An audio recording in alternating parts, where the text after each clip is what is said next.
Hello, I am Dr. Rajasekhar M from Chirag Global Hospitals at BTM second stage, Bangalore.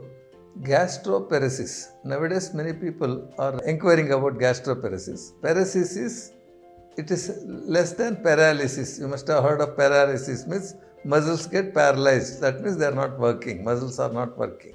Paralysis means it is less than that. It is working but not fully efficiently. So gastro means stomach. So the muscles of the stomach become weak and they are not working properly.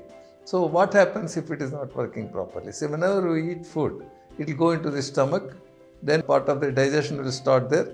Then the stomach should contract. The muscles of the stomach will contract and push the contents from the stomach into the small intestine. But in gastroparesis, it becomes slow. So the motility of the stomach, the movement of the stomach becomes weak and slow.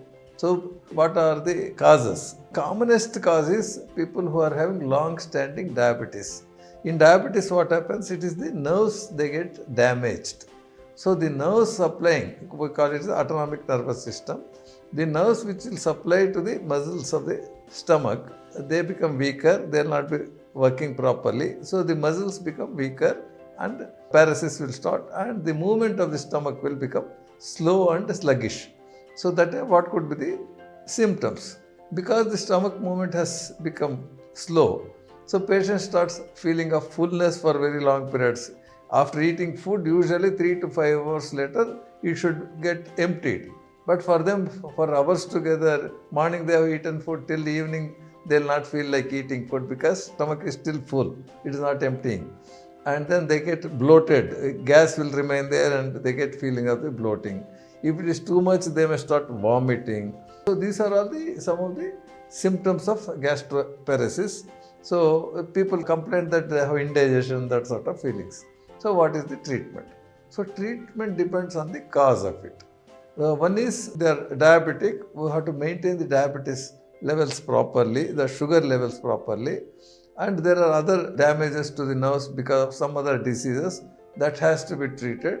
And there are certain medicines which will improve the bowel movement. There are some new medicines which are there which will improve the bowel movement. And for the sake of maintaining without medication or if you want to improve the gastric emptying, what we have to do is don't take at a time very heavy meal because it gets stuck there.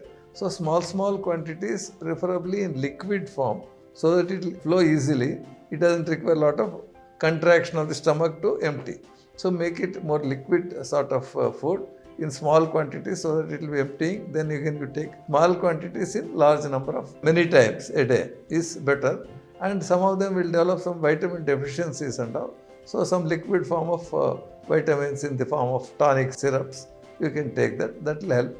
So gastroparesis, how do you diagnose gastroparesis? Is first, you should not make your own diagnosis in any of the diseases. These videos and these talks are for giving general information. So you should not imagine that you are having that disease and start treatment.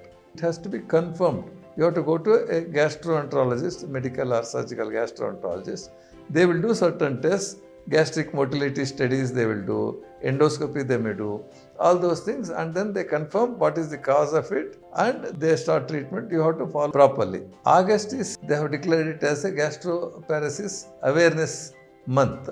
So this is to create the awareness because people will not be aware that there is a disease called gastroparesis and which has treatment and which can be prevented also in some of the cases. So to create awareness, now this August is this one. So you go and meet the surgical gastroenterologist or medical gastroenterologist and then get it tested if you have some of these symptoms like bloating of the upper abdomen, getting belchings, and then not feeling like eating food for long periods. In elderly people also it is quite common, but you have to get it checked. So during this August, there are many centers, including our center, will be doing the programs to make studies.